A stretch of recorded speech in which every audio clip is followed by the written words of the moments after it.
Bonjour à toutes et à tous, bienvenue sur KTV Kwezi FM, le 106.9 pour un temps de parole en direct à la radio et à la télévision. On va parler islam ce matin avec Younoussa Aben, il est avec nous. Younoussa, bonjour. Bonjour messieurs les journalistes. Merci. Bonjour les Mahorais et les Mahoraises qui nous écoutent, qui nous suivent. Assalamu alaikum. Merci d'être avec nous et d'avoir accepté notre invitation. Vous êtes le directeur de la médiation et de la cohésion sociale du conseil départemental. Il y a une belle et grosse manifestation qui va démarrer les 8 et 9 juillet prochains sur l'islam. On va le montrer, ben voilà, on le voit à l'antenne. Younoussa, la première question que j'avais envie de vous poser, pourquoi avoir encore besoin d'expliquer ce qu'est l'islam de Mayotte? On sait que c'est un islam plutôt modéré. On fait régulièrement des conférences sur l'islam et on a ce sentiment qu'il faut toujours se justifier du fait qu'on a un islam modéré. Bon, je me permets de me présenter d'abord. Donc, je m'appelle Younoussa Aben. Je suis le directeur de la médiation donc, et de la cohésion sociale, comme vous l'avez dit. Et je place le contexte. Je suis arrivé donc dans le département au mois de mai 2016 et comme chargé de mission pour placer donc les cadis, asseoir les cadis qui avaient perdu donc leurs compétences juridictionnelles et dans un service qui s'appellerait médiation sociale. Entre-temps, avec l'équipe donc que nous avons élaboré un projet de service et des organigrammes qui ont plu donc au département, qui a voulu donc transformer cette mission en direction de la médiation de la cohésion sociale avec des thématiques et comme ce qu'on appelle la promotion de l'identité mahoraise et la valorisation donc du patrimoine et du territoire.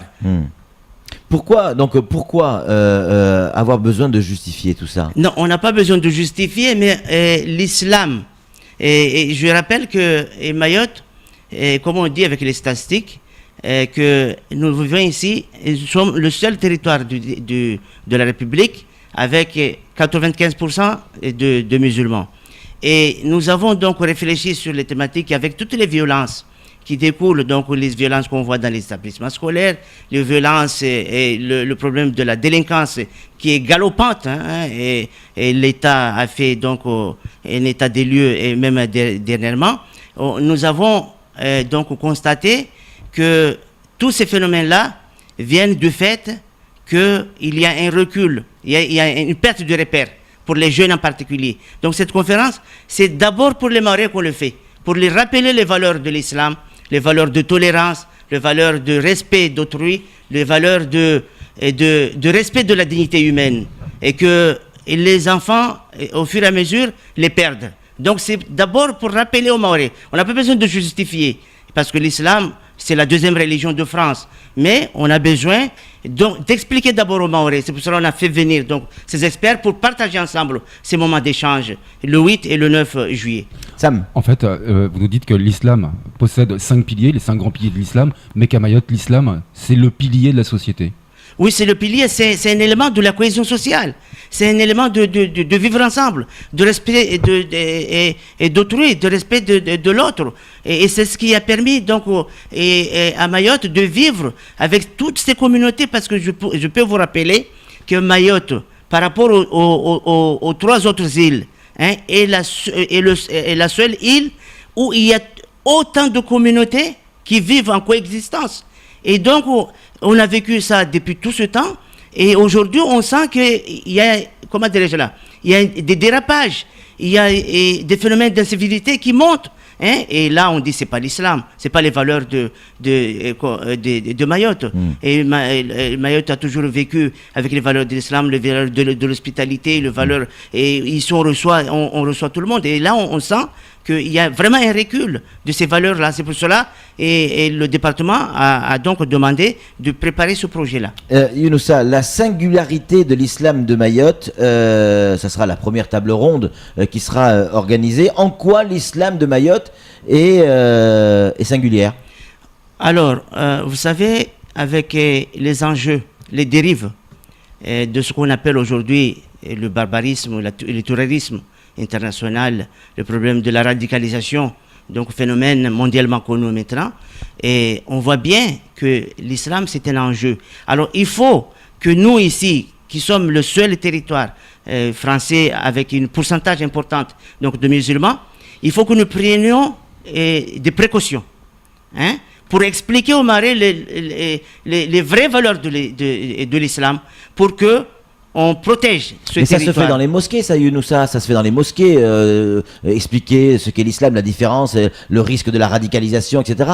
Pourquoi avoir besoin de le faire dans l'hémicycle là, ce sera au SIAM, au SMIAM, pardon. Oui, en fait, là, il y a les tables rondes. Les tables rondes parce qu'il y a des thématiques, c'est-à-dire, là, on veut inviter les intellectuels, toutes les personnes qui réfléchissent sur le territoire. Ça, là, c'est une invitation pour qu'on réfléchisse ensemble sur ces thématiques-là, pour le vivre ensemble. Donc, il n'y a pas que les gens qui vont à la mosquée qui doivent comprendre ces valeurs-là, ces thématiques-là, mais c'est toute la population qui doit être associée donc, au partage donc, de ces idées-là pour qu'on puisse construire ce vivre ensemble. Et comment ça va se passer? Ça sera sous forme de débat? Les gens qui viendront pourront poser des questions, essayer de comprendre? Oui, c'est juste écouter? En fait, non. Quand on invite les gens, c'est pour partager, c'est pour donner les idées. Et je crois que c'est une première, quoi. Et parce qu'on fait, si vous voulez, ici, on fait des prêches dans les mosquées, on fait dans d'autres occasions, dans les majlis. Mais là, on invite tous ceux qui réfléchissent, les musulmans et les non-musulmans, même des personnes qui sont des experts, pour venir partager ces thématiques-là, pour qu'on puisse, si vous voulez, produire et donc un document de cadrage et pour cette première édition, parce qu'il en aura d'autres également. Donc les gens sont invités, il faut qu'ils viennent. J'invite les gens à venir. Pour la première fois, le département également mobilise donc toute son énergie, toute l'administration est concernée, à commencer par le DGS, par tous les directeurs, le cabinet. Donc c'est la première fois et que c'est très bien que l'institution ici donc soit mobilisée pour ça et la préfecture est invitée. Tout le monde doit venir pour parler des faits religieux, de la laïcité et tout ça. Justement, on va en parler. La deuxième table ronde qui aura lieu à la mairie de Mamoudzou, si je dis pas de bêtises, c'est la place de l'islam dans la République et à Mayotte. Alors là se pose le problème de la laïcité, la question de la laïcité. Est-ce que ça va ensemble? Oui, en fait, si je vous dis la tolérance, c'est-à-dire la singularité de l'islam et de Mayotte, là, c'est parce que, justement, nous n'avons pas de problème avec la laïcité. Les Mahorais, vous qui vivez ici depuis longtemps, vous voyez bien que les Mahorais ont réussi depuis très longtemps à vivre toujours dans le respect des institutions républicaines et avec les valeurs de l'islam. C'est un exemple pour Paris? Oui, c'est un exemple pour Paris. Parce que le département veut vraiment montrer que Mayotte, si vous voulez, avec cet islam tolérant qui est vécu ici, Mayotte est une chance pour la France, pour l'Europe, comme la France est aussi une chance pour Mayotte. Alors vous le disiez il y a quelques instants, c'est la troisième table ronde, on va parler de l'éducation qui aura lieu je crois, à l'hémicycle Bamana. L'éducation, mais sur l'éducation, le thème vous mettez en avant l'école coranique. C'est la solution pour lutter contre la dérive de certaines choses? Oui, en fait, et comme j'ai l'occasion de dire, et là, vraiment, je me permets de dire, là, dans cette thématique-là, la transmission de savoir, c'est-à-dire l'école coranique, la transmission de savoir. Ce qui est important ici, et pourquoi il y a tous ces dérives des jeunes? Parce qu'on pense qu'ils n'ont pas le temps, c'est-à-dire que la génération ancienne n'a pas eu le temps de transmettre les valeurs à ces jeunes-là. Donc, l'école coranique qui était l'école, si vous voulez, de la vie de tous les jours, où on apprenait le respect, on a de l'autorité, le respect d'autrui, et tout ça, si vous voulez, les jeunes aujourd'hui, ils ont perdu cet aspect-là puisqu'ils n'ont pas suffisamment le temps d'aller. Alors, on revient sur ces valeurs-là. Il y a beaucoup de jeunes qu'on voit en prison aujourd'hui à Magicavo qui ont fait aussi l'école coranique, Younoussa. Oui, mais c'est pas parce qu'on va à l'école coranique qu'on est épargné de la délinquance. Oui, bien sûr, non, mais non, les valeurs quand même. Les gens qui sont vraiment qui suivent et vraiment les instructions et donc de l'éducation islamique, ils ne font pas tous ces sur la durée. Oui, voilà. Alors les gens qui vont en prison, et parce qu'ils n'ont pas compris, et c'est-à-dire ils n'ont pas compris, c'est-à-dire il y a des curés en prison aussi. Pardon ? Il y a des curés en prison aussi. Il y a des brebis galeuses partout. Oui, mais ça, c'est la nature humaine. Hein, il y a toujours des dérapages par ici, par là. Mais je vais vous dire que les valeurs véhiculées par l'islam, c'est quand même des valeurs que nous devons protéger ici. Et pour protéger ces enfants qui sont vraiment en danger. Quand vous voyez les enfants avec des couteaux dans les établissements scolaires qui sont prêts à s'entretuer, c'est quand même quelque chose de très grave. Ouais. Flo, une réaction? Oui, moi j'aimerais revenir juste sur la première table ronde, c'est la singularité de l'islam de Mayotte. Dans les médias, on entend parler de beaucoup de courants islamiques, on entend essentiellement parler des salafistes à la télé. C'est quoi, en quoi il est singulier l'islam de Mayotte? Ah bon, alors ici, vous savez que la majorité de la population donc pratique un islam de rite chafite. Comme on dit, Ahl-Sunnah wal-Jama, et de rite chafite. Mais en même temps, cette singularité de l'islam de Mayotte, c'est à travers le soufisme.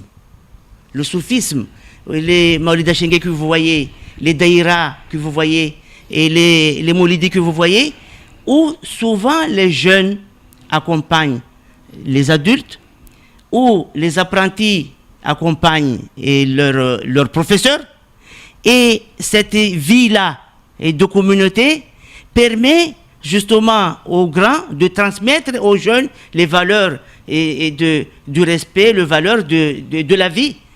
Et ça, c'est ce qui a fait que les Mahorais continuent à vivre cet islam tolérant. Et c'est ça la singularité de l'islam de Mayotte. Quand on parle on dit souvent, on entend, on lit, on nous le dit, l'islam de Mayotte est un islam modéré. Ça veut dire quoi, modéré? Par rapport à quoi? Par rapport à qui? Alors, sur cet aspect-là, vous savez, et là, on va commencer les débats. Je vous invite à venir. Donc, je ne vais pas trancher. Ce débat va commencer. Et ce ne sera pas la première édition. Parce que comme j'ai toujours l'occasion de dire, de la discussion, j'ai eu la lumière. Et ces conférences, ils ne sont pas faites qu'à Mayotte. Mais ça, c'est une discussion, c'est un débat qui est ouvert. Et on va échanger au fur et à mesure. On en parlera de ça.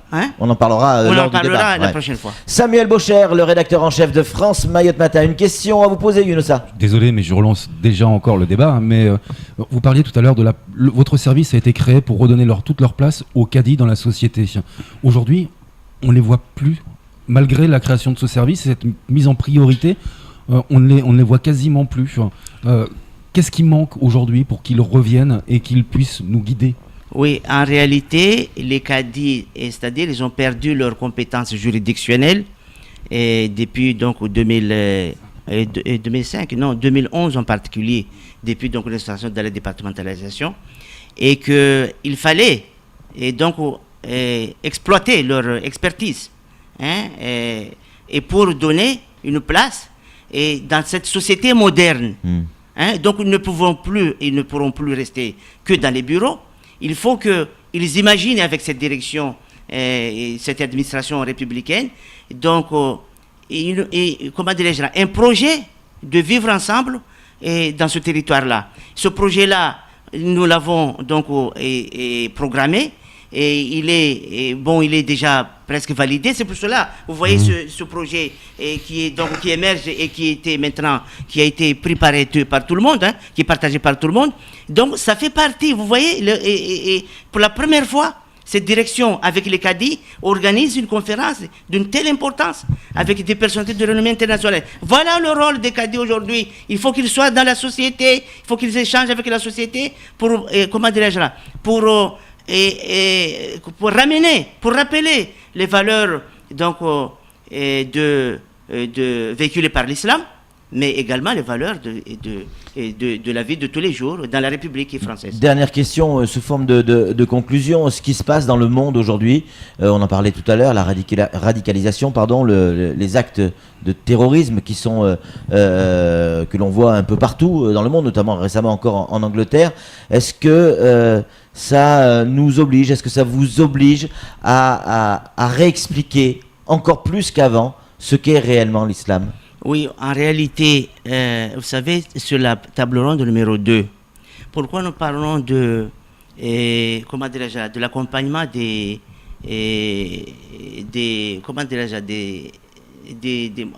la construction des édifices religieux. Oui. Nous étions invités en 2016 au Conseil de l'Europe pour débattre sur des thématiques aussi importantes. Et je peux vous dire que je n'ai pas eu l'occasion d'y aller personnellement, mais j'ai envoyé donc un discours pour dire que la lutte contre la radicalisation, contre les dérives de la société, viendront par l'encadrement de l'éducation islamique en particulier. Et pour Mayotte, il faut absolument que l'enseignement qui est véhiculé ici soit encadré. En clair, c'est l'islam qui peut enrayer la radicalisation? L'islam, non, on ne peut pas dire, on n'a pas le monopole du cœur. Ouais. Mais je vais dire l'islam comme religion. Mais vous savez, il y a d'autres paramètres qui est pris en compte parce que les enjeux actuels de vivre de la société moderne demandent à ce que toutes les expertises soient réunies pour réfléchir ensemble sur les problèmes de fléaux, comment lutter contre ça. Alors l'islam est également une solution. Merci beaucoup Younoussa Aben. On rappelle, vous êtes le directeur de la cohésion sociale au conseil départemental, et puis cette conférence sur l'islam à Mayotte qui aura lieu les 8 et 9 juillet prochains. Si ça vous intéresse, eh bien rendez-vous. Ça intéresse tout le monde, y compris vous. Mais on sera là, Younoussa. On sera là. En tout cas, merci d'être venu, d'avoir répondu à nos questions. C'est tout pour ce temps de parole. Merci à vous de m'avoir invité. La suite de nos programmes.